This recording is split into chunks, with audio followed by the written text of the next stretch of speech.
आप ब्रीदिंग के बारे में काफ़ी बताते हैं और कुछ डाइट की भी टिप्स देते हैं इसके लिए। तो सर उसके लिए दर्शकों को बताइए। तो कल मैं एक कैंसर एसोसिएशन के साथ लाइव पे था। तो इतने सारे ऑनकोस थे, कीमोथेरेपिस्ट थे, शायद सर्जन्स भी थे। तो मैंने उनको एक बात पूछी कि प्राथमिकता जीवन की क्या है, what is primary to life. और क्लिनिकल सेंस में देखो या वैसे ही सेंस में देखो कि जिंदगी की प्राथमिकता क्या है। स्वर, सांस।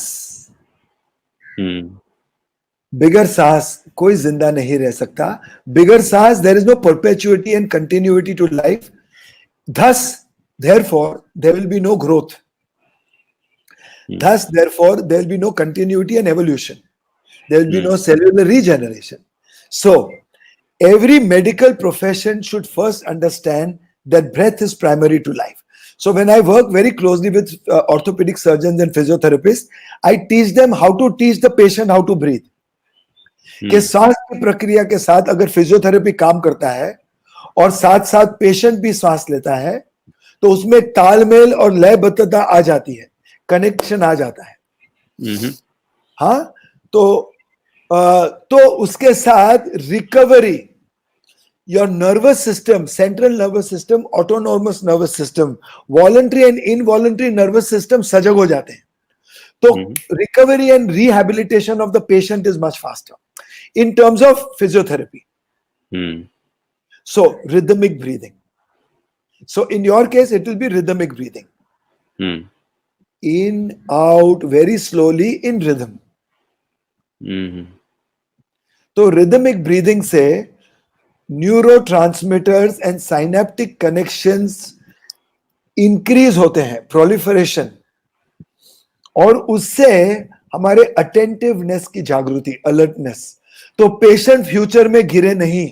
80 साल का पेशेंट को ऐसी ट्रेनिंग दे, उसकी सिर्फ हड्डी को नहीं साधना है, उसको ऐसी ट्रेनिंग दे जिससे वो सजग रहे और 10 साल और कभी वापस गिरे नहीं, जागरूक रहे और कभी चूके नहीं।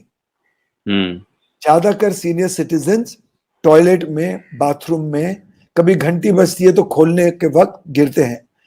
और मेरी एक गहरी स्टडी है कि सीनियर सिटीजन्स के जिसके पजामे एंकल के नीचे हैं वो ज्यादा गिरते हैं। यस, ये मेरी एक बहुत गहरी स्टडी है। स्टैटिस्टिक्स, मैंने वो स्टैटिस्टिक्स को लिखाने हैं, आई मीन उसको डेटा नहीं है मेरे पास, मगर अगर हम उसकी रिसर्च करते हैं, अब जैसे ये खुलेगा तो मैं मेरे बड़े भाई डॉक्टर अली रानी जी को के साथ रिसर्च करना चाहूंगा कि सांस की प्रक्रिया और रिकवरी की प्रक्रिया, सो साइको न्यूरो मस्कुलर एंडोक्राइनो कोऑर्डिनेशन कैसे कर सकते हैं, उस पर रिसर्च करेंगे। और ये लहंगे की रिसर्च, पजामे की रिसर्च बहुत ही ताजुब की है कि जितने सीनियर सिटीजन्स के अगर आप लहंगे काट दें तो वो कम गिरे, क्योंकि 60-70% वो गिरते हैं बिकॉज दे टम्बल, बैलेंस नहीं रहता। तो ध्यान पूर्वक अगर कोई भी थेरेपिस्ट काम करता है तो वो ध्यान में, वो सजगता में प्रेम भाव आ जाएगा अपने आप। तो जैसे हम कुरान में बोलते हैं कि वो अल्लाह की नजर से देखेंगे और अल्लाह के भाव से, ईश्वर के भाव से, object subject unison, subject object unison, तो फिर ना फिजियोथेरेपिस्ट बचेगा ना पेशेंट बचेगा, दोनों एक हो जाएंगे। Exercise, let your life get Mickey Mice, Mickey Mice, Mickey Mice.